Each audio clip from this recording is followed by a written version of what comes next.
નમસ્કાર. Movement four secular democracy આપણે ગુરુવારી મીટિંગમાં બધાને સ્વાગત છે. આજે આપણે ચર્ચા કરવાનું છે domestic violence and mental health. ચર્ચા કરવાનું છે ડોક્ટર ઝરણાબેન પાઠક. હું હિન્દીમાં સ્વિચ ઓવર કરું અને આપણે આજકાલ થોડા નેશનલ ઓડિયન્સ પણ વધ્યા છે એટલે એ પણ સાંભળતા હોય છે, એને સ્વાર્થમાં રાખીને આપણે हिंदी में स्विच ओवर करेंगे. आज हम चर्चा करने वाले हैं domestic violence and mental health. जो चर्चा करेंगे डॉक्टर झरणाबेन पाठक. झरणाबेन को आप तो पहले भी देखे होंगे और काफी बार हमारे साथ जुड़े हुए हैं. आवाज के साथ तो बिल्कुल जुड़े हुए हैं और आवाज और हम एक जैसे ही हैं.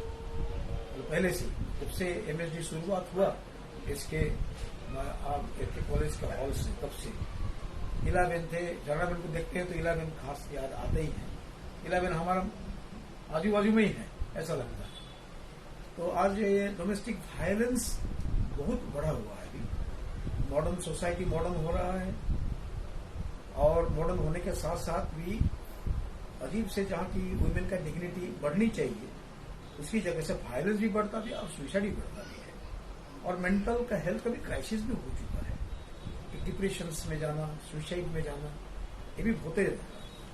तो ये नए नए स्थिति में नए नए जो प्रॉब्लम्स आ रहे हैं, पहले जमाने में जो था अभी के जमाने में इसका अंतर भी है. तो उसके बारे में उन्होंने काफी काम भी किए हुए हैं और उसके बारे में हम चर्चा करेंगे. नमस्ते. थैंक यू रथ भाई ये इलेबरेट इंट्रोडक्शन के लिए. आई एम सो सॉरी कि मैं थोड़ा लेट हुई. मेरी ऑफिस और ऑफिस का रिस्पॉन्सिबिलिटी को शायद उसकी वजह से थोड़ा लेट हो गया. आई एम सो सॉरी, आपको वेट करना पड़ा. लेकिन आज का टॉपिक जब मुझे दिया गया था तब मैंने सोचा कि मैं थोड़ा डेटा पे बोलूँगी, क्योंकि जब तक डेटा हमारे सामने नहीं रहता है तब तक पता नहीं चलता है कि सही में क्या हो रहा है हमारी सोसाइटी में. और हम जिस इशू की बात कर रहे हैं वो इशू शायद इतना स्टिग्मा है इस इशू के बारे में बात करना कि बहुत बार पेशेंट और पेशेंट के आसपास उसका जो सपोर्ट सिस्टम है वो भी बात करना नहीं चाहता है. तो लगा कि इस पे बात करना ज़रूरी है. और दूसरा, आवाज़ की बात किया तो आवाज़ घरेलू हिंसा और हिंसा, बहनों पे हिंसा, उस पे काम करती है. तो लगा कि मेंटल हेल्थ और घरेलू हिंसा से जोड़ के हम देखें तो हमें क्या दिखता है. हाँ, कुछ ज़्यादा फ़र्क नहीं होगा, खाली हिंसा का प्रकार और वो प्रताड़ित जो महिलाएं हैं वो किस तरह से सपोर्ट स्ट्रक्चर से मदद मांगती हैं, सपोर्ट स्ट्रक्चर किस तरह से मदद कर पाता है या तो नहीं कर पाता है, और क्या करना ज़रूरी है ये हिंसा को एक तो आइडेंटिफाई करने में, ये इलनेस को आइडेंटिफाई करने में और फिर इसके ऊपर सपोर्ट प्रोवाइड करने में. तो इस वजह से लगा कि हम थोड़ा इस पे थोड़ा डिटेल में बात करते हैं विद डेटा. तो एक हम ये देखना चाहेंगे कि ग्लोबल पर्सपेक्टिव पे मेंटल हेल्थ और डोमेस्टिक वायलेंस का क्या परिस्थिति है. तो एक WHO यानी वर्ल्ड हेल्थ ऑर्गेनाइजेशन 2017 का रिपोर्ट ये बताता है कि ग्लोबली घरेलू हिंसा का जो परसेंटेज है वो है 39%. यानी 40% महिलाएं घरेलू हिंसा के शिकार हैं. यानी कभी ना कभी उस पे घरेलू हिंसा हुई है उसके शादीशुदा जीवन में. तो अब ये घरेलू हिंसा पूरे समाज में है. हर तीसरी या चौथी महिला अगर इससे प्रताड़ित है तो फिर हम इतना आवाज़ क्यों उठाते हैं. या तो फिर इंडिया में अगर हो रहा है तो कोई बड़ी बात तो नहीं है, जैसे ग्लोबल हो, जैसे बाकी और कंट्रीज़ में हो रहा है वैसा इंडिया में हो रहा है ना. तो वो एक सवाल हमारे दिमाग में आएगा. और रिपोर्ट में ये भी बोला गया है कि ज़्यादातर महिलाएं जो हिंसा की शिकार होती है वो अपने इंटीमेट पार्टनर यानी या तो अपना पार्टनर या तो अपने हस्बैंड से शिकार होती हैं. अब इंडिया की हालत देखें तो इंडिया में NFHS यानी नेशनल फैमिली हेल्थ सर्वे 2017 का डेटा हमें ये 2015 का डेटा हमें ये बताता है कि हर तीसरी महिला, वो भी ग्लोबल के आजू बाजू में ही फिगर है, 39.5 के आसपास है, वो फिगर घरेलू हिंसा के शिकार है। और रिपोर्ट ये भी बताता है कि 77% जो महिलाएं हैं, वो जो टोटल महिलाएं हैं, जो शादीशुदा महिलाएं हैं, उसमें से 77% घरेलू हिंसा होता है फिर भी रिपोर्ट नहीं कर पाती है। तो ग्लोबल फिगर के आसपास हम डोमेस्टिक वायलेंस में हैं, लेकिन यहाँ पे 80% महिलाएं ऐसी हैं कि जो घरेलू हिंसा के बारे में कहीं पे भी रिपोर्ट नहीं कर पाती। यानी फैमिली में कर दे तो भी बड़ी बात है, फैमिली में करती है तो शायद पुलिस तक नहीं जाता है, पुलिस के पास जाता है तो जुडिशरी के पास नहीं जाता है, और वो बात घर की बात घर में दब जाती है। तो इसका माने तो फिर ये महिलाएं जाती कहाँ पे हैं? तो वो डेटा हमें ये बताता है, ये NFHS का रिपोर्ट और NCRB का डेटा ये बताता है कि 60% से ज़्यादा महिलाएं मदद मांगती है अपने फैमिली से। तो ऑब्वियस बात है, पेरेंट्स से मदद मांगेगी, भाई बहन से मदद मांगेगी एंड सो ऑन। और क्या उसके सपोर्ट स्ट्रक्चर्स हैं? तो 29% महिलाएं उसके फ्रेंड्स ग्रुप में हेल्प मांगती हैं, नेबर्स के पास हेल्प मांगती है कि भाई मार खा रही है और नेबर से मदद की गुहार की कि भाई आप कुछ मुझे बचाइए। 11% महिलाएं ऐसी हैं जो अपने फ्रेंड्स को बताती हैं कि भाई तुम ये टाइम पे आ जाना और मेरा रेस्क्यू करना। 3% महिलाएं हैं जो पुलिस के पास जाती हैं, जो केस रजिस्टर करती हैं, और 1% महिलाएं हैं जो वॉलंटरी ऑर्गेनाइजेशंस, रिलीजियस गुरुस और उनके पास जाती हैं। यानी जो हम आवाज़ और आवाज़ जैसी महिलाओं की बात कर रहे हैं, उनका अगर कितनी महिलाएं आती हैं तो 1 से 2% महिलाएं, पुलिस के पास 3% महिलाएं, और बाकी जो महिलाएं हैं जिसके ऊपर सही में घरेलू हिंसा होता है वो सारे इनफॉर्मल स्ट्रक्चर्स के पास जाती है, इनफॉर्मल इंस्टीट्यूशंस के पास जाती है, घर, फैमिली, नेबरहुड, हाँ, हस्बैंड के फैमिली मेम्बर्स, खुद के family members and so on and so fourth. तो अब ये सपोर्ट स्ट्रक्चर अगर उसको मदद न करे और ये बोले कि भाई घर की बात घर पे रहनी चाहिए, शादी एक बार हो गई तो बस अब अर्थी ही यहीं से निकलेगी and so on and so fourth, तो वो महिला उसी समाज का हिस्सा, उसी उत्पीड़न का हिस्सा बन के शायद पूरी जिंदगी वहीं निकाल देती है। तो फिर ये महिला का मानसिक शारीरिक हालत क्या होगा, है ना। तो हमारे देश में अभी स्टडी हुआ था कि जैसे हम कश्मीर गए थे, तो मैं कश्मीर का टाइम याद कर रही थी जब हमें बोलते थे कि हर दूसरे घर में एक मेंटल हेल्थ का एक पेशेंट है। ये तब जब कश्मीर का इशू बहुत ज्वलंत मुद्दा था, आज तो शायद उससे भी ज़्यादा होगा। यानी जहाँ वायलेंस हो वहाँ मेंटल हेल्थ का, मेंटल इलनेस काफ़ी बड़े पैमाने पे होता है। तो अगर ये है तो वो घर जहाँ पे एक स्त्री सेफ नहीं है, हम सबसे ज़्यादा सेफ कहाँ अनुभव कर सकते हैं? तो अपने घर पे। लेकिन वो घर भी अगर सेफ नहीं है तो मेंटल हालत वो स्त्री की कैसी रहेगी? ये तो बस आप और मैं सिर्फ कल्पना ही कर सकते हैं, उससे ज़्यादा शायद सोचना भी हमसे परे है। आवाज़ के पास जो केसेस आते हैं उसमें हम पूछते हैं कि भाई क्या होता है, क्या करती हो तुम? तो कोविड के समय में ज़्यादातर हमें 19, 20, 21 के दौरान काफ़ी मेंटल हेल्थ के पेशेंट्स काफ़ी देखने को मिले, और वो बोलते थे कि वो जब घर पे रहते हैं तब बहुत डर लगता है। जैसे स्कूटर चालू किया या काइनेटिक चालू किया, हमें लगता है कि चलो अब तो 8 घंटे 10 घंटे शांति हो गई, है ना। ये मैं हिंसा और हिंसक दो, माने वो माहौल कैसा होगा जहाँ पे कोई स्त्री चाहे कि वो इंसान घर से बाहर हो तब मैं सेव करूँ। तो ये सिर्फ हम कल्पना करें। तो ऐसी परिस्थिति में वो इंसान जो सालों साल ऐसी परिस्थिति में रही है, उसका मेंटल हेल्थ का हालत क्या है। तो वो जब मेंटल हेल्थ की बात करती है और हम जब पूछते हैं कि भाई आपको कैसा लगता है, तो बहुत बार हमारे पास महिलाएं आती है, वो बोलती है कि कंटिन्यूस सिर दुखता है, बहुत डिप्रेशन होता है। डिप्रेशन माने जीना नहीं है, अब ये फील होता है। अब जिंदगी में कुछ अच्छा नहीं लग रहा है, पहले अच्छा लगता था, अब अच्छा नहीं लग रहा है। बहुत टेंशन होता है, बहुत भूख लगता है या तो बिल्कुल भूख नहीं लगता है, पूरा दिन सोने का मन करता है या तो ऐसा लगता है कि पैर ही खटिए में से पैर ही नीचे ना रखे। हाँ, यानी जीने का 1% भी किसी में इच्छा ना हो या इच्छा का मर जाना, शायद इसी को कहते हैं। और ये है उसकी मेंटल हालत। मेंटल हालत में माने ये उसके प्रकार हैं। तो मैं ये देखने की कोशिश कर रही थी कि जो डोमेस्टिक वायलेंस है और मेंटल हेल्थ है, जो डोमेस्टिक एब्यूज्ड महिला है उनका मेंटल हेल्थ, वो दोनों के बीच में रिलेशन क्या है। इतना समझ में आता है कि जो मेंटल हेल्थ पेशेंट है उस पर वायलेंस भी ज़्यादा होता है, और जो वायलेंट है, जो विक्टिम सर्वाइवर्स ऑफ वायलेंस है, उसका मेंटल हेल्थ भी खराब होता है। हाँ, तो ये बाई डायरेक्शनल है।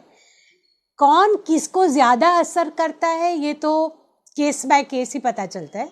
ये सर्टनली नहीं बता सकते कि मेंटल हेल्थ के कारण वायलेंस हो रहा है या वायलेंस के कारण उसका मेंटल हेल्थ का परिस्थिति ये है।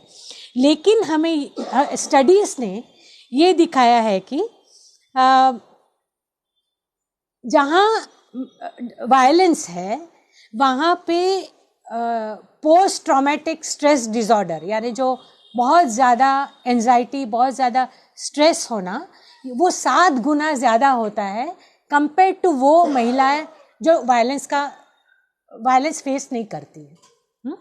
वैसे ही वो महिलाएं जो वायलेंस का फेस करती है उसमें डिप्रेशन का प्रतिशत 2.7% ज़्यादा है कंपेयर टू वो महिलाएं जो वायलेंस फेस नहीं करती हैं। सिमिलरली एंजाइटी यानी टेंशन उस महिलाओं में ज़्यादा देखा गया है, और 4 गुना ज़्यादा देखा गया है उस महिला के कंपैरिजन में जो डोमेस्टिक वायलेंस का एक्सपीरियंस नहीं रखती। यानी वायलेंस काफ़ी पैमाने में एक महिला का मेंटल हेल्थ को असर करती है। तो ये आया दोनों का रिलेशनशिप ऑफ कितना क्या बोलते हैं, कितना इंटेंस है ये बीमारी, ये इलनेस। ये शायद डेटा आपको कुछ हद तक बताता है। अब ये महिला जो सपोर्ट किसके पास जाती है, तो फैमिली के पास। अब वो समाज कैसा है, ये मेंटल हेल्थ को रिकॉग्नाइज करता है, वो क्या मानता है मेंटल हेल्थ के बारे में, है ना। तो मैं याद करने की कोशिश करूँ तो हम जब बात करते हैं तो बोलते हैं कि एक एग्जांपल देना चाहूँगी कि हम गवर्नमेंट ऑफ गुजरात के साथ एक नेशनल मेंटल हेल्थ प्रोग्राम में जुड़े हुए हैं। ये 2006 से जुड़े हुए हैं और अभी उनका शायद अभी तो काफ़ी समय से जुड़े हैं, जिसमें मेंटल जो डोमेस्टिक वायलेंस के सर्वाइवर्स हैं उनको अगर मेंटल हेल्थ का इशू है और आइडेंटिफाई कर चुके हैं, वो हमारे पास आके सोशियो साइको काउंसलिंग और साइकियाट्रिक हेल्प ले सकते हैं। तो साइकियाट्रिक हेल्प के लिए एक स्पेशलाइज्ड डॉक्टर्स जो हमको यहाँ के मेंटल हेल्थ के हॉस्पिटल से सरकार ने प्रोवाइड किया है, वो वीक में एक बार आके ये जो क्रोनिक पेशेंट्स हैं उनके साथ बात करते हैं, उनका फिर अगर मेडिकल ट्रीटमेंट की तरफ उनको ले जाना है तो वहाँ तक ले जाता है। तो वो साइकियाट्रिक डॉक्टर हमारे पास आते हैं और हमारे जो काउंसलर्स हैं वो 2 मिल के जो हमारे आइडेंटिफाइड जो बहनें हैं उनके साथ बात करते हैं। तो ये बात करने में हम जब बात करते हैं, जब अभी तो साइको सोशल काउंसलिंग जब चल रहा होता है तब हमें बताते कि नहीं, हम अगर आप हमें दवाई देंगे तो भी मुझे छुपा के ही खाना पड़ेगा, क्योंकि मैंने घर पे नहीं बताया है कि मैं यहाँ पे दवाई लेने आती हूँ। हाँ, तो फिर आप दवाई लेने नहीं आती हैं तो आप क्या करने आती हैं, आप कैसे बताएं कि आप आवाज़ आती हैं। तो वो बोलता है नहीं, हमने ये भी नहीं बताया कि हम आवाज़ आते हैं। हाँ, मैं तो ये बताती हूँ कि मैं मार्केट गई हूँ, सब्जी लेने गई हूँ, दाल लेने गई हूँ और आपके घर में, आपके ऑफिस में मैं घुस गई हूँ, ताकि किसी को पता ना चले कि यहाँ पे मैं मेरा दिमाग बताने आई हूँ। अब वो जो व्यक्ति जिसके साथ, जो सही में शायद ये सारा स्ट्रेस और इलनेस की शिकार है, वो खुद भी खुद को सवाल कर रही है कि क्या मेरे साथ जो हो रहा है वो मेरे कारण है या मैं जिस परिस्थिति में हूँ उसके कारण है। तो वो समाज को तो तभी सवाल कर पाएगी जब वो अपने डाउट्स क्लियर कर पाएगी। और यहाँ पे जब आती है, वो छुपते छुपाते आती है, वो खुद को भी कन्विंस नहीं कर पाती है कि मेरे साथ हो रहा है वो कुछ नया नहीं है। हर इंसान, अगर वो वायलेंट समाज का हिस्सा है तो हर इंसान ये फेस करेगा। एक बार वो आती है, उसके बाद उसे अगर उसके साथ जब बात करते हैं हम, तो बात करते हैं कि भाई क्या होता है आपके साथ। तो ये एक नियम ये है कि आप उनकी सुनो, वो आपके पास सिर्फ अपनी व्यथा बताने आई है ना। आप उसको टैग ना लगाओ कि भाई आपको बहुत बड़ी बीमारी है या आपको डिप्रेशन है या ऐसी बीमारी है कि आप निकल ना पाओ। हम हर यहाँ जो बैठे हैं और जो सुन रहे हैं, हम सबको कभी ना कभी तो डिप्रेशन हुआ ही होगा, है ना। तो मैं एग्जाम में फेल हो गई, मुझे डिप्रेशन हो गया, मुझे प्रमोशन ना मिला, मुझे डिप्रेशन हो गया। लेकिन हम उसको शायद कोप कर पाए और वो हमारे लिए वो टेम्पररी फेज था। लेकिन जो हर दिन हर दूसरे घंटे में क्या होगा और वो उसका सिचुएशन वायलेंट होगा या नहीं, वो सिनेरियो में अगर जो रहता है उसका मेंटल कंडीशन भी वैसा होता है कि हर दूसरा घंटा उसको स्ट्रेस में निकालना पड़ता है कि अब शायद मुझे कोई मार ना दे।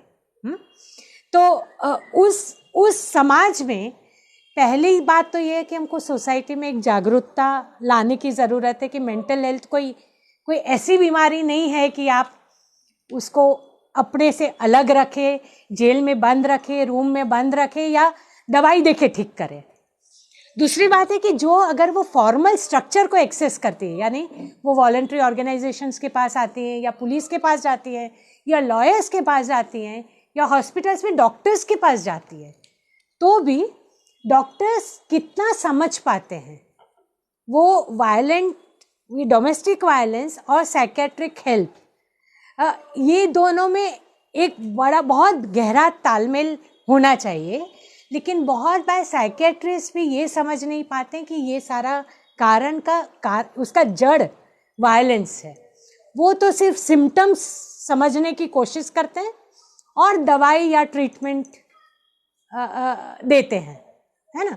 तो जब हम जुड़े तो हमारा जो constant dialogue with mental health department और मेंटल हेल्थ के अभी जो सचिव हैं, उनका एक प्रोएक्टिव वलन ये रहा है कि देखिए पूरा जो मेंटल हेल्थ को ट्रीटमेंट का जो 60s और 70s के दौरान में सारा ट्रीटमेंट मेडिसिन रिलेटेड था। यानी पेशेंट को आइडेंटिफाई करो, उनको ट्रीटमेंट दो यानी दवाई दो, और अगर बहुत एक्सट्रीम केस है तो उसको हॉस्पिटलाइजेशन का प्रिस्क्रिप्शन लिख के दो, है ना।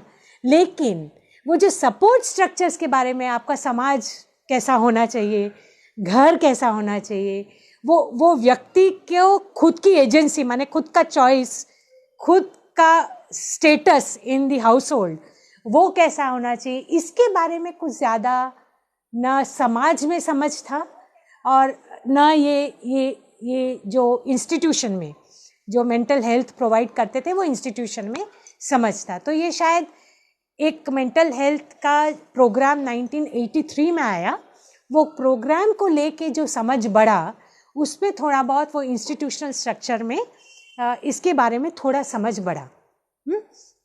आपको प्लीज़ सवाल पूछना है तो बीच में मुझे रोकिएगा, ये तो मैं एक फ्लो में ओके अच्छा ठीक है, then I may proceed. Sure yes okay then अब ये जब सरकार को ये और काफ़ी लिटरेचर, अगर हम 60s, 70s, 80s के लिटरेचर एकेडमिक पीसेस देखें तो उसमें ये देखा गया है कि एक समय तक ट्रीटमेंट पे भार था, उसके बाद लोगों को समझ में आया कि आपको साइको सोशल काउंसलिंग की भी ज़रूरत है, सिर्फ दवाई से काम नहीं होगा। और अगर दवाई पे ज़्यादा भरोसा रखा जाए तो दवाई शायद नुकसान भी ज़्यादा कर सकती है। सिर्फ नींद की दवाई दे दो या तो डिप्रेशन को डील करने के लिए नींद की दवाई दो और उसको सुला दो, उससे आप सिम्टम को ट्रीट नहीं कर सकते। वो समझ में बहुत जल्दी आया। फिर सरकार ने 2006 में, गवर्नमेंट ऑफ इंडिया ने 2006 में कर्नाटक के एक बरेली डिस्ट्रिक्ट में एक पायलट टेस्टिंग किया कि एक ऑर्गेनाइजेशन को, एक गांव को लिया और उनको साइको सोशल और साइकेट्रिक हेल्प के साथ मेंटल हेल्थ के विक्टिम्स को देखा गया और फिर ट्रीट किया गया। तो उसमें उनको पॉजिटिव फीडबैक्स मिले। उसके बाद उन्होंने वो जो पायलट टेस्टिंग था वो 4 राज्यों में किया, तमिलनाडु, उड़ीसा, आंध्र प्रदेश और कुछ राजस्थान, वहाँ पे किया और अलग अलग डिस्ट्रिक्ट्स में, और वहाँ पे भी उनको पॉजिटिव केसेस दिखाई दिए। फिर 281 टोटल विलेजेस अक्रॉस इंडिया का एक स्टडी हुआ और जिसमें गुजरात के कुछ विलेजेस थे और आवाज़ एक एजेंसी था उसमें। तो उसमें मेंटल हेल्थ के, डोमेस्टिक वायलेंस के साथ साथ और भी मेंटल हेल्थ से जुड़े हुए काफ़ी लोग, जैसे डिसेबिलिटी और मेंटल हेल्थ, सिमिलरली स्टूडेंट्स और एंड मेंटल हेल्थ, ऐसे मेंटल हेल्थ के अलग अलग प्रकार और मेंटल हेल्थ को जोड़ के जो प्रोग्राम बना था, that is national health mental health programme के हेठड़ वो प्रोग्राम चालू हुआ। इसमें एजेंसीज को आइडेंटिफाई किया गया। जहाँ से डोमेस्टिक वायलेंस की बात आई तो गुजरात से आवाज़ को लिया गया था। 2006 की बात है ये। 2008 में, 7 और 8 में उसका वो जो पायलट हुआ था उसका अभ्यास हुआ कि भाई इसका इम्पैक्ट सही में कुछ हुआ या नहीं। IIM ने और IIM के जैसी एजेंसीज ने उसका स्टडी किया और रिपोर्ट में ऐसा देखा गया कि ये इंटरवेंशन यानी medical as well as psycho social intervention से एक फ़ायदा पक्का होता है। और जो फ़ायदा पहले नहीं दिख रहा था अब हम वो देख भी रहे हैं। और एक बैरियर को, जो ग्लास सीलिंग है कि मेंटल हेल्थ को जो समाज समझ ही नहीं पाया था, वो थ्रू ऑर्गेनाइजेशंस एक अवेयरनेस के रेजिंग के कारण में मेंटल हेल्थ की जागृति भी आई है और उसके सपोर्ट स्ट्रक्चर से बहनों को हेल्प भी प्रोवाइड हुआ है। तो ये एक इम्पैक्ट दिखा, तो वो प्रोग्राम को उन्होंने कंटिन्यू रखा, जो आज भी कंटिन्यूअस, अभी भी प्रोग्राम कंटिन्यू है। लेकिन हम ये बात समझ लेते हैं कि ये प्रोग्राम क्यों कंटिन्यू कर रहे हैं। ये प्रोग्राम इसलिए भी है क्योंकि सरकार को लगा कि देखिए हेल्थ बजट तो हमारा सिर्फ 1.6% के आसपास में है ना, तो हम हेल्थ में तो स्पेंड नहीं करते हैं। और मेंटल हेल्थ का जो बजट अगर टोटल बजट में हेल्थ में देखा जाए तो 0.6% है। यानी सरकार के पास ना कोई इंफ्रास्ट्रक्चर है, ना कोई एबिलिटी है टू टॉक अबाउट ये मास जो इलनेस दिख रहा है, उसको एड्रेस करने का कोई ज़रिया नहीं है। तो उन्होंने उसको पब्लिक प्राइवेट पार्टनरशिप को नाम देके उसको ओपन कर दिया। हाँ, तो उसमें पब्लिक प्राइवेट का पार्टनरशिप, तो इसको इनोवेटिव क्या बोलते हैं स्ट्रैटेजी में ढाल के ये एक प्रोग्राम बनाया गया। एंड इसमें उन्होंने NGOs का और बाकी सब हॉस्पिटल्स का और बाकी सब का सपोर्ट लाया गया। ये इम्पैक्ट है, लेकिन जो दिखाई ये भी देता है कि हेल्थ और मेंटल हेल्थ में सरकार को भी स्पेंड करना है। क्योंकि आप अगर देखें तो वॉलंटरी ऑर्गेनाइजेशंस का कैपेसिटी ही कितना है ना। कितनी महिलाएं वॉलंटरी ऑर्गेनाइजेशंस के पास आती हैं, मैंने जो बताया वो 1%, मैंने जो बताया आपको वो NCRB का डेटा बताया है, 19 का डेटा है, 20 में NCRB का रिपोर्ट आया है, तो उसका 1% ऊपर नीचे है। सो 1 से 2% महिलाएं वॉलंटरी ऑर्गेनाइजेशंस के पास आती हैं और वो जो आती है उसमें से जो वॉलंटरी ऑर्गेनाइजेशंस का कैपेसिटी रखते होंगे वही शायद एड्रेस करते होंगे, बाकी सब महिलाओं को तो हम एड्रेस ही नहीं कर पाते उनके चैलेंजेस। तो बात ये है कि हमारे जो सारे स्ट्रक्चर्स हैं, इंस्टीट्यूशनल और नॉन इंस्टीट्यूशनल स्ट्रक्चर्स, इसमें हम कैसे पहुँचे। अगर स्टेट का सपोर्ट ना हो, अगर स्टेट का फुल फोर्स में फंडिंग ना हो, तो हम शायद ही पहुंच पाएंगे। तो पब्लिक प्राइवेट पार्टनरशिप ठीक है, एक जरिया है जिससे काम हो रहा है, but then you need at least 6% of your budget spending on health. ये हमें बहुत एकेडमिक रिपोर्ट्स भी बताते हैं, और आज जब हम आसपास में हेल्थ का हालत कोविड और कोविड के बाद देख रहे हैं तो हमें पता चलता है कि हमें इस पे काम करने की तो ज़रूरत है। तो इलेक्शंस में और कोई एजेंडा ले ना ले, हेल्थ और एजुकेशन का एजेंडा लेना तो बहुत हम सबके लिए ज़रूरी है। तो जब माने ये प्रोग्राम की बात है, लेकिन प्रोग्राम और प्रोग्राम के बाद ये एड्रेस करने की बात है कि वो क्या चीज़ है जो महिलाओं को दवाई से दूर और मेंटल हेल्थ की उसकी हालत को वापस से वही कर देगी जैसे वो पहले थी, है ना। जैसे वो बबली शायद पहले थी, जैसे वो खुद का डिसीजन खुद ले पाती होंगी, वैसी उसकी हालत कब हो, वो तब होगा जब उसको हम खुद डिसीजन मेकिंग चॉइस का पावर दें। अगर हमारे आसपास का स्ट्रक्चर अगर उसकी बात को समझे और उसका एक स्पेस क्रिएट करे तब, और हमारे जो इंस्टीट्यूशंस जो हैं वो मेंटल हेल्थ को रिकॉग्नाइज करें। पहले तो हमको एक्सेप्ट करना, रिकॉग्नाइज करना ही इम्पॉर्टेंट है, और उसके बाद हम ट्रीटमेंट और उसका व्हाटएवर उसके बाद की बात तो बाद में आती है। तो अब रिकॉग्नाइज करने में जो बात है कि हम रिकॉग्नाइज कैसे कर सकते हैं, तो हम ज़्यादा से ज़्यादा मेंटल हेल्थ के बारे में बात कर सकते हैं। हमें एक कोर ग्रुप चाहिए जहाँ पे हम आके अपनी बात बताएं, and so on and so fourth. तो मैं जो अब आपको बता रही थी, मैं डोमेस्टिक वायलेंस का डेटा, जहाँ पे हर तीसरी महिला के ऊपर वायलेंस होता है, उसमें से 80% महिलाएं का वायलेंस जो है वो कहीं पे रिपोर्ट नहीं होता है, माने वो कहीं पे रिपोर्ट नहीं करती। तो वो क्या करती हैं, या तो चुप रह जाती हैं क्योंकि घर की बात घर पे रखना है, या तो माँ बाप को बोलती हैं, माँ बाप बोलते हैं कि भाई बेटा की शादी करनी है या बहन एक है और घर पे ही तुम रहो, and so on and so fourth. और हमारी हालत नहीं है कि हम और एक तुम और तुम्हारे बच्चों को पालें। तो वो सारी वजह से वो उसका वहाँ से निकलना बिकम्स डिफ़िकल्ट। और वो कई बार शायद कंडीशनिंग भी हमारी ऐसी है कि कई बार एक शादी का बंधन को तोड़ के निकलना भी शायद उसके लिए मुश्किल हो जाता होगा।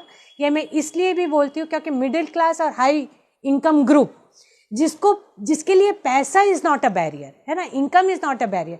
शायद वो कमा रही है, अब आज के पास ऐसे केसेस आते हैं जो प्रोफेसर्स हैं इन गुजरात यूनिवर्सिटी, या ऐसे सॉफ्टवेयर इंजीनियर्स हैं जो खुद 3 लाख 5 लाख कमाती हैं, 2 बच्चे, लेकिन वो भी घर से निकलने के बारे में 10 बार सोचती हो। 14 20 साल वो वायलेंट एब्यूजिव होम्स में रहती हैं। तो वो जब रहती हैं तो उसके कारण बहुत अलग है।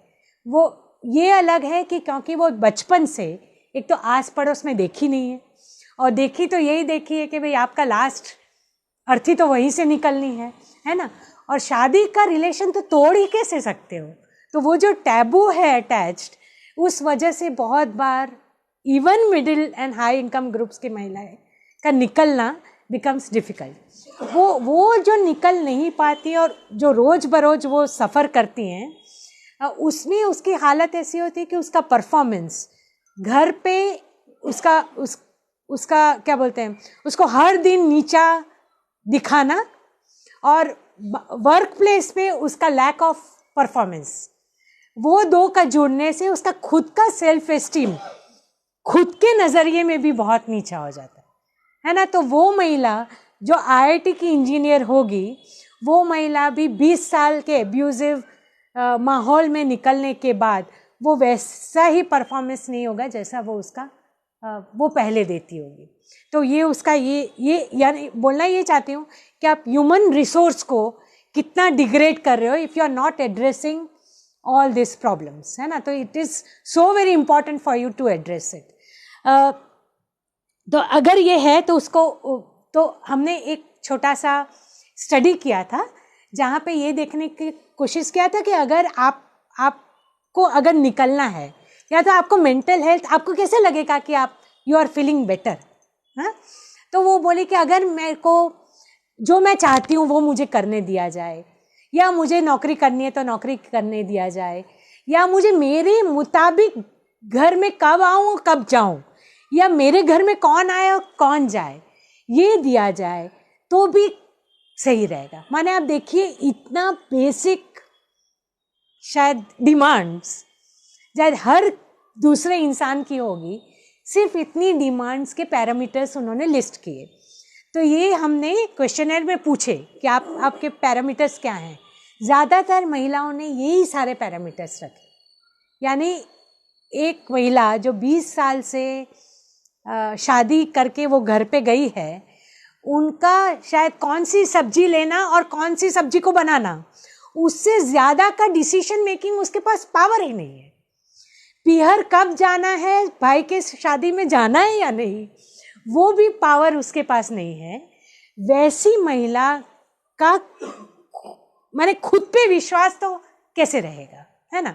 अगर खुद पे विश्वास नहीं है तो फिर ये सारी ये जो सारी जो हम इलनेस की बात कर रहे हैं, वो illness becomes part of growing up. तो आज वो इलनेस का एक सिम्टम दिखेगा और कल वो सिम्टम इतना बड़ा हो जाएगा कि शायद वो 50 साल की रहेगी, लेकिन उसका जो जीवन जीने का रवैया होगा वो 90 साल का होगा कि अब बस कल हो और मैं जाऊं। तो मैंने एक केस आया था जो ये है 41 बरस की आईटी प्रोफेशनल, हाँ, जो बेंगलोर में रहती है। वो वर्क फ्रॉम होम कर रही थी कोविड के दौरान। 6 महीना भी उसको अभी घर पे नहीं हुआ था। वो बोलती कि सुबह में मैं अपने बेड से नीचे पाँव रखने का मेरे में हिम्मत नहीं है, मैंने उतना कॉन्फिडेंस नहीं है। ये सारा वो टेलीफोनिक बात करती है। तो उसको क्या ज़रूरत है, उसको ज़रूरत है कि पेशेंट हियरिंग की, वो बात करे और कोई सुने। और अब बात करे सुने, लेकिन होता क्या है कि this is socio psycho counselling ना। तो एक पॉइंट के बाद आप उसको, और लीगल काउंसलिंग भी, तो आप उसको थोड़ा काउंसिल करेंगे कि भाई आपके में ये पॉजिटिव है, आप थोड़ा अपने माइंड को डिस्ट्रैक्ट करके थोड़ा बाहर जाओ, एक्सरसाइज करो, because that is the way of coming out of depression. तो आप थोड़ा चलने वॉक करने जाओ, थोड़े बच्चे के साथ खेलो। These are all usual stuffs, हम जो आसपास जो हम अपने बच्चों को भी शायद बोलते हैं, है ना। फिर हम उसके फैमिली को बुला के काउंसिल करते हैं कि भाई आप उसको थोड़ा डिसीजन मेकिंग में थोड़ा रोल दीजिए, सब्जी कौन सी बनानी है उसको करने दीजिए, पीहर में थोड़ा जाने के लिए उसको परमिशन दीजिए, फ़ोन में बात कर ले एटलीस्ट अपने फादर के साथ, आप उतना तो कर दीजिए, है ना। मोबाइल फ़ोन खरीद के दीजिए। जो आज मोबाइल फ़ोन हम शायद टेकन फॉर ग्रांटेड लेते हैं, बहुत महिलाओं के पास फ़ोन करने के लिए परमिशन लेना पड़ता है। और मैंने तो ये भी महिलाएं देखी हैं कि जो ऑफिस से आती हैं अपना मोबाइल फ़ोन लिविंग रूम में रख देती हैं। क्यों? क्योंकि इन लॉज का वो रिक्वायरमेंट है कि आप लिविंग रूम में फ़ोन रखेंगे, क्योंकि अगर किचन में जाके अपनी माँ से बात की तो, है ना। तो सर्वेलेंस का ये लेवल है। तो ऐसे समाज में अगर हमें हेल्थ और मेंटल हेल्थ के बारे में बात करना है तो ये सारे स्ट्रक्चर्स को चेंज करना ज़रूरी है। और ये स्ट्रक्चर्स को चेंज करने के लिए माने मीनाक्षी बहन बोलेंगे, लेकिन मैं खुद बहुत डिप्रेस्ड हूँ। मुझे कहीं से भी पॉजिटिव होप नहीं दिखाई देता है। क्यों नहीं दिखाई देता है, उसके 2-3 मैं कारण देती हूँ। इला बहन जब लड़ाई शुरू की तो उनके तब नियम लॉस नहीं थे, है ना। लड़ाई की थी लॉस के लिए।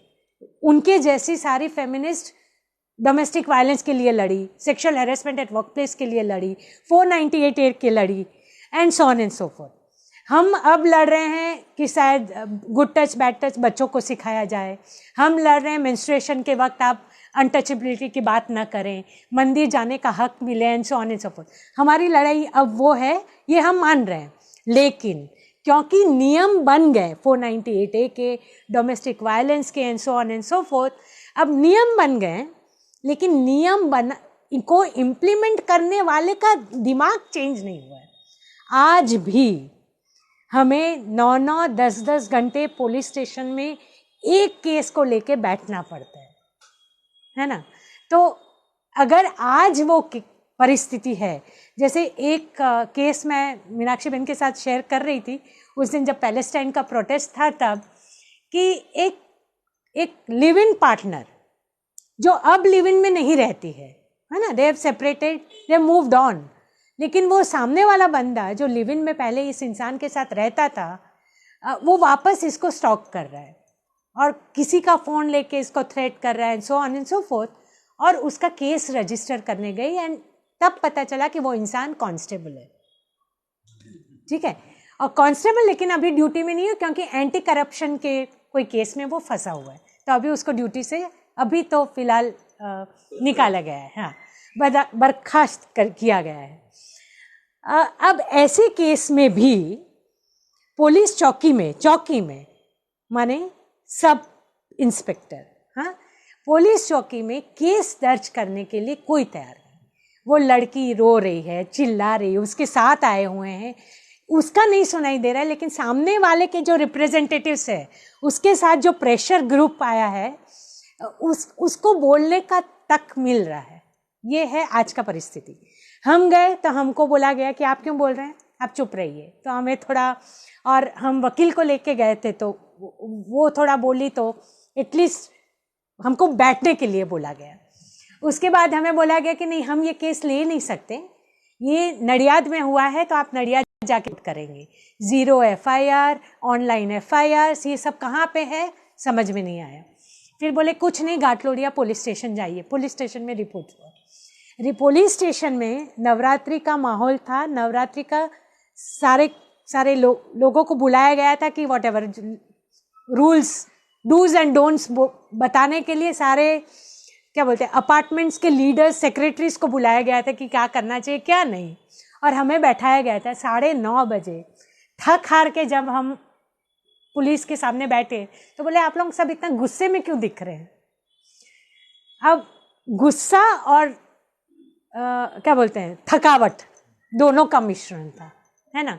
एक बार अगर दिमाग छटका तो काम बिगड़ेगा, तो गुस्सा तो कर नहीं सकते और हमारा इतना स्पाइन पावर है नहीं कि हम गुस्सा दिखाएं, तो एटलीस्ट बोले आप केस तो रजिस्टर करिए। तो बोले उनको बोलिए कि कंप्लेंट लेटर दे। लड़की सर्वाइवर हमारे साथ थी, उन्होंने कंप्लेंट लेटर दिया, अभी भी केस दर्ज नहीं हुआ था, कंप्लेंट लेटर दिया। उसको बोला गया कि उनके भाई थे, बहुत माहौल था गरम, बोला कल आना, शांति से केस दर्ज होगा। 2 दिन के बाद वो लड़की वापस जाती है, कंप्लेंट FIR होता है, और FIR के बाद उसके ऊपर ज़बरदस्त प्रेशर आता है, और इतना प्रेशर कि क्योंकि लिव इन का बात था, और ऐसे तो देखा जाए तो ये बात तो बाहर नहीं जानी चाहिए, है ना। हम तो प्राइवेसी को प्रोटेक्ट करने की बात करते कि आप अगर ऐसी वायलेंट विक्टिम आती हैं तो you will have to protect the privacy, लेकिन बात यह है कि सबको मालूम था इसके बारे में, और जो एब्यूज़र था उसी ने सबको बताया था, और जो पेरेंट्स नहीं जानते थे, जो गांव वाले नहीं जानते थे, उनको भी पता ये बात का चल गया था। So she had to withdraw her complaint. तो आफ्टर ऑल ऑफ दिस, इतना सब करने के बावजूद आज के दिन में मैं बोल सकती हूँ कि वो विड्रॉ की है। यानी 3% जो महिलाएं एब्यूजिव हालत में भी जो जाती हैं, वो कितनी ये प्रेशर ले पाती हैं, वही बड़ा सवाल है। तो ये प्रेशर का जिम्मेदार 1, 2, 3 व्यक्ति नहीं, हम अपने ही हैं सब, है ना। घर के लोग ही साथ में नहीं थे, फ्रेंड्स ग्रुप ही साथ में नहीं था, माँ बाप ही साथ में नहीं थे, और क्या क्या कारण उसके ऊपर होंगे मैं और आप तो सिर्फ जज कर पाएंगे, लेकिन मैं तो शायद वो भी ना करूं, क्योंकि उसके ऊपर बहुत सारे प्रेशर्स होंगे। क्योंकि उसको मैंने फ़ोन किया कि भाई हम एक सेंसिटाइजेशन का प्रोग्राम कर रहे हैं, तुम आओ बात करने, क्योंकि you are a courageous woman, तो we need people like you. तो वो बोले कि नहीं मैडम, मैं तो इस केस में मैं आगे नहीं बढ़ना चाहती।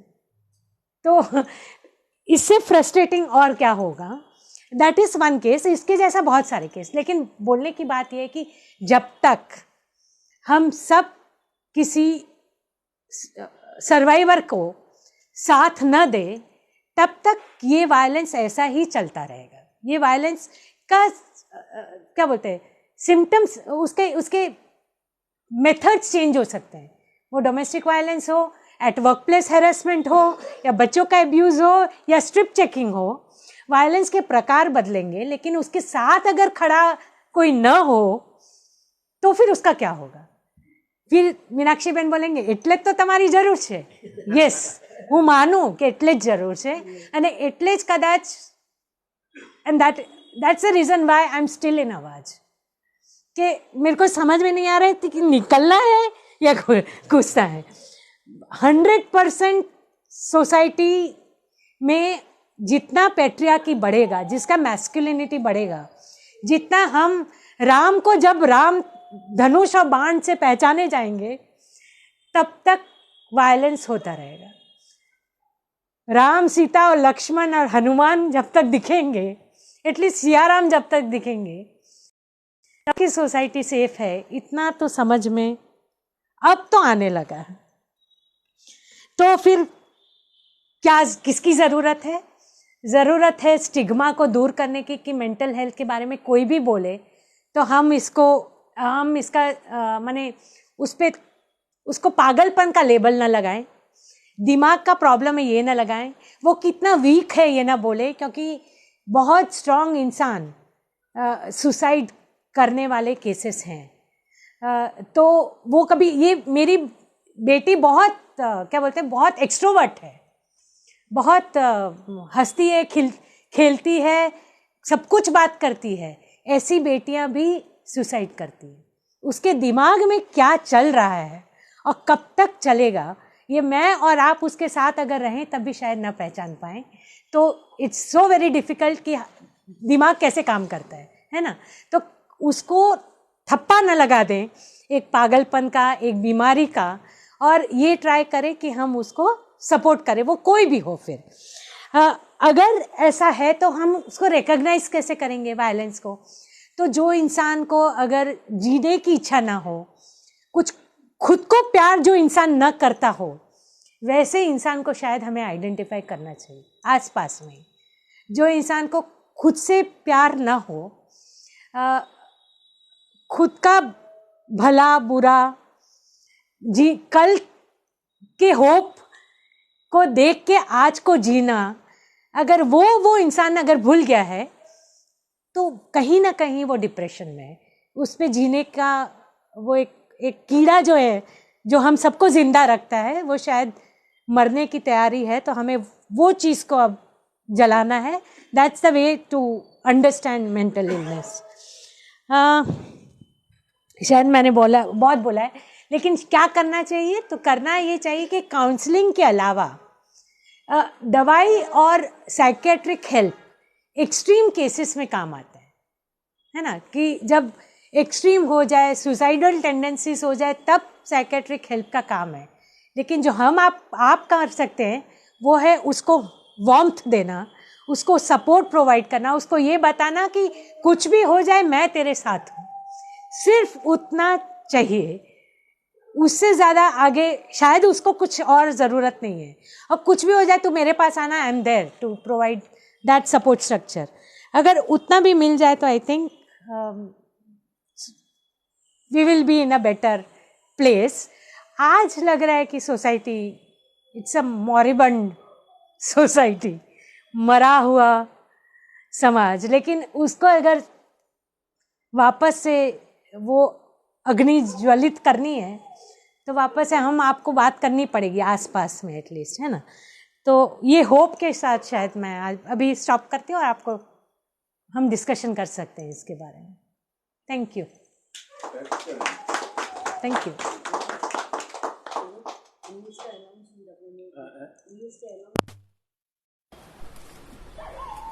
तो चर्चा तो होगी इसके बारे में भी, विल डिस्कस अबाउट डिस्कशंस, लेकिन शायद अब चूक ना जाए 19th of this November of this month हम लोग का जैसा new year's gathering, Diwali new year's gathering Mithakhali garden में होता है।